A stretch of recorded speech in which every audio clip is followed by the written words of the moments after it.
Hey guys, this is going to be a long video, and it's my Blue Dofi full guide. If you like this video and like full videos like this, be sure to subscribe. If you want to see a full in-depth ride through of this, check out my Patreon. Enjoy the video, guys.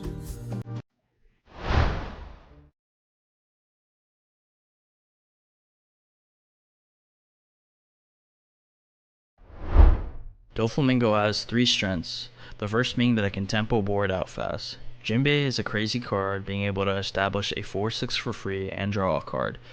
You can also swing 7k on top of this, so basically this costs 1. This card is one of the key pieces in your deck and another reason you play Sengoku, essentially finding you one if you can't play one out of your hand or it's not on your stack.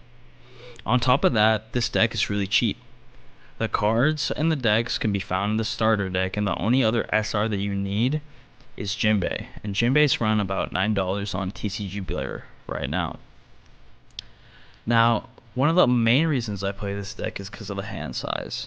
Essentially, all the cards that you play are cheating, and they replace themselves. The leader effect basically says that you normally have to play a 4 cost, but the leader can play it for 1 Dawn, and on top of that, you can swing 7k, or even 8k if you had all 4 Dawn. Cards like Gecko Moria, Weevil are essentially +1 cards, keeping the hand size the same, as well as new starter deck Law that also +1s or potentially can +2 you a card and get it back into your hand. On top of that, the rearrangement effect allows for more consistently being able to see the majority of your deck, and this means that the consistency of this deck is through the roof. It's going to perform better into all sorts of matchups because of these new cards. However, there are some weaknesses. One of the weaknesses of Doflamingo is that your maximum character power is 6,000, so going into the late game, they're going to fall off. You struggle into powered up leaders, such as a 9-beard on a Whitebeard, a 7-cost kid on a Purple Luffy, or an 8-cost kid on Bonnie, especially 8-cost kid, because your attacking power is really low compared to the 8k stat line. Essentially, how you would lose is that you're unable to aggro them down to low life, and then they line up too many large units, causing the board to crumble. Alright, let's get into the cards in Doflamingo. Perona is a really good card, however keep in mind it reduces your hand size by 1 unless you play Law to put it back. Sengoku, the number of copies varies, however I think you need 4, and there are essentially 3 reasons for this. Increased flexibility. If you draw Perona, that's great, but if you still need to find Jinbei, you can play Sengoku. It also is the cost of playing that starter deck Law to bounce that 4 cost back to hand. Let's talk about the starter deck Law. I really like this card too, because it allows you to put 2 characters back in your hand. We'll talk about it in a sec a little bit more. Now, Jinbei, it's the bread and butter. It's no exaggeration to say this is the core of the deck, and Doflamingo has always been able to gain hand advantage. However, it never got a card like 4-cost Brook from Film that allowed it to play another body off a body, and in this case play a 4/6. Next, let's talk about ST Hancock. This card's super broken. It's a high spec card too, it's 6k. It's a blocker. On top of that, it gives you Arrested Dawn, so it allows you to access leader ability on that 6 Dawn turn while playing this, which is really broken. It's a crazy effect because you can now play leader effect and Boa on the same turn, and you're swinging 7k, which is ridiculous. ST17 Law, I really like this card. It lets you bounce a character so you gain a card, and bounce an opponent 4 cost so they're set behind on tempo, or you can take both back, one of your cards and another one of your cards, so you can take 2 cards back to hand while establishing a body. It's really nice. It keeps the hand size and allows you to have really good advantage. Now, there are other essential events that are pretty core to the deck, that being Red Rock, Gravity Blade, and Perfume Femur. Red Rock is the good to answer monsters such as Jewelry Bonnie's 8-cost kid, and Gravity Rage Blade is great in the mirror.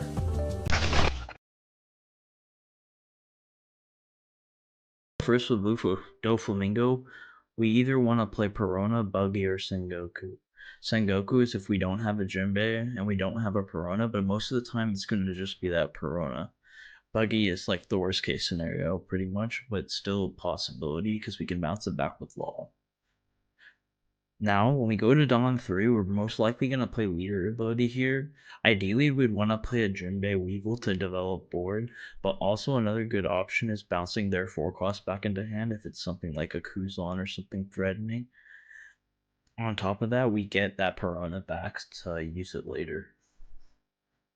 Now on Dawn 5, we can choose between playing Jinbei straight out of hand if we don't have one on our stack, or just leader ability. Now, on the following turn on Dawn 7, if they play a boss monster like Jack or Kid, we can Red Rocket, or if we're playing the Mirror and they have a lot of bodies, we can play 7 Dawn to Gravity Blade it. On the alternative, if we don't want to use events, we can play Jinbei, plus we can leader ability, establishing 3 bodies, or potentially 4 if it's the Jinbei on our stack.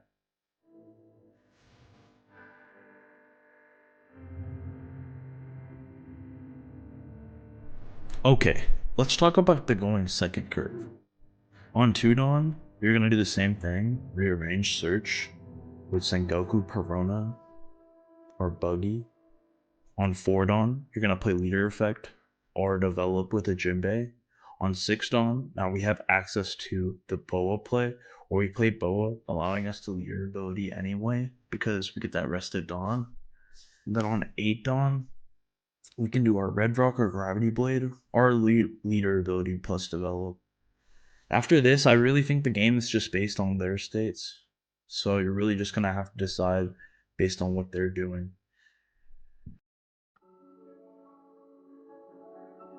So in this part of the guide, I really want to talk about 3 things that are just going to increase your level of play when playing Doflamingo. So the first thing is that you want to protect all your rested characters you throw out because you cheated them out with leader ability. Generally, you're not going to be winning the game unless you have a really wide board. So if you lose your board, you're just going to lose. It's because you need to aggro them down.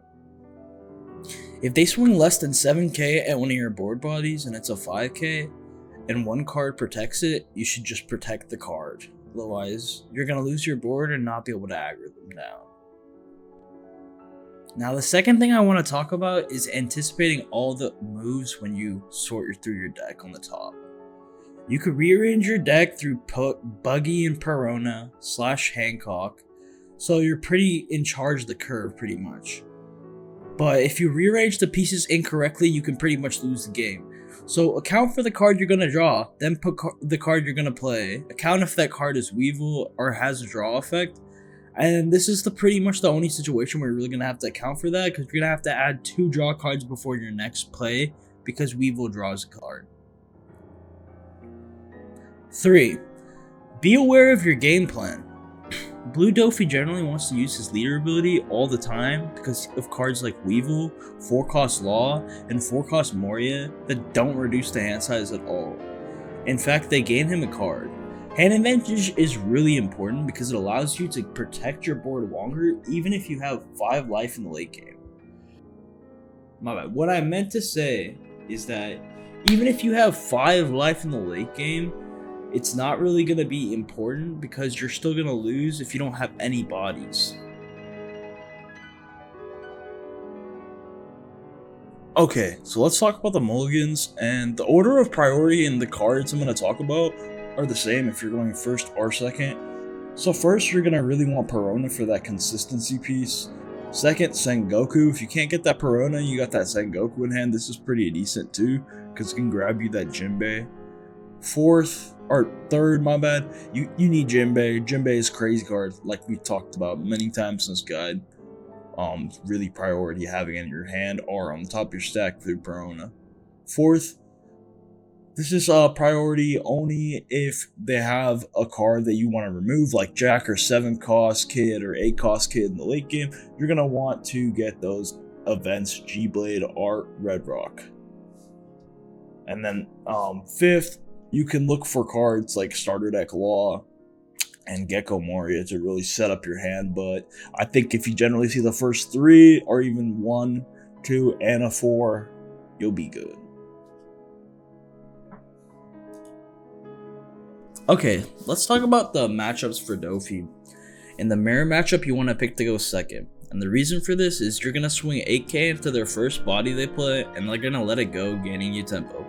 So this is going to snowball the game, and you're going to have an easier time developing characters on board, and you're not going to lose to hand advantage. In the mirror match, it's not really a joke to say that the winner is going to be determined by the amount of gym base you draw. So it's kind of sacky, but the player that can develop a wider board will win. So keep this in mind.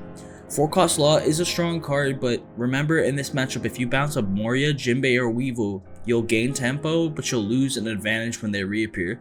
So if possible, I try not to bounce those cards and essentially just try to return the Bubble Blocker to hand, just because it gives them like the least amount of value in terms of cards. The person that runs out of characters first is going to lose this matchup. Alright, let's talk about Purple Luffy. When fighting Purple Luffy, you want to choose to go first and apply constant pressure. Purple Luffy ability is to take your own life and ramp a Dawn. This is pretty good for us. Them taking our life makes our game even easier. Also in Purple Luffy, on their second turn, they're going to use Leader Effect. And if they guarded the first leader ability that we had with our 7k swing, they're gonna be at 4 life, but in most cases they're probably gonna be at 3 life. The reason we run Red Rock, and it's gonna come up in this matchup, is due to 7-cost Kid. It's a large problem because if it stays on the board, it makes our leader 6k. This makes all our 5k characters useless unless we invest it on, so we have to Red Rock it. However, if you don't have Red Rock, you can still try to like aggro them out by just swinging high numbers, and you probably still win because of the amount of board flood we have. But really just want to talk about like this is an easy matchup. Alright, let's talk about Lucci. In terms of the Lucci matchup, you want to choose to go first against Lucci because it's going to be pretty hard to play the game if they play Jack on 7. So it's really most effective to take the first move and then on 8 down force them to decide between playing Jack or Moria. If they get first and are able to play Jack, then every turn from that point onward you will lose -1 character a turn. So if you have Red Rock, it's probably good to play it to get rid of the Jack, right? Generally, you want to take advantage of plays that cheat out like 3 to 4 bodies, such as plays with Jinbei, Leader Effect, and taking advantage of 7 or 6 Dawn plays where you can play Boa and combo with the Jinbei. But that's pretty much all I have to say about the Lucci matchup. It's not as hard as it used to be. Let's talk about Bonnie. The Bonnie matchup is actually one of the easiest matchups, I think. And I first thought it was hard because of 8-cost Kid, but it's generally just too slow. And if you have Red Rock, they just wasted 8 Dawn because now you still got all your bodies to swing through, and they don't really got a shield. Basically, you just do our general game plan, and before you know it, they're gonna surrender because they don't got enough counter, they're bricked up. This is why Red Rock is really good, and it comes up in this matchup because people are gonna think Bonnie is good, and they're just gonna fucking lose. Second or first in this matchup, whatever you want, you just see how easy this matchup is. Now let's talk about BY Luffy as my final part of the guide. In this part of the matchup, you want to choose to go first so you can bounce their first 4 costs with Law. Hit them a lot and aggro them down, and if they keep taking their life, you can putting them when they have 9 to 10 cards in hand, and they can't really play around it. Then if you want to have a femur in hand, so they have to float a life or you will femur them for an all-in. This matchup is super good, and cards like femur and Red Rock are the reason like the best deck in the format from the last meta is finally gonna not be here. Anyway, in conclusion, this deck is probably one of the best decks to play next format. I'm gonna be playing it, and if you like this video, feel free to check out my full written guide on Patreon and follow me on Twitter and YouTube for more content like this. By the way, the guide on Patreon is free, so if that changes your mind at all. And yeah, here's the deck list that I'm currently playing. It's right here.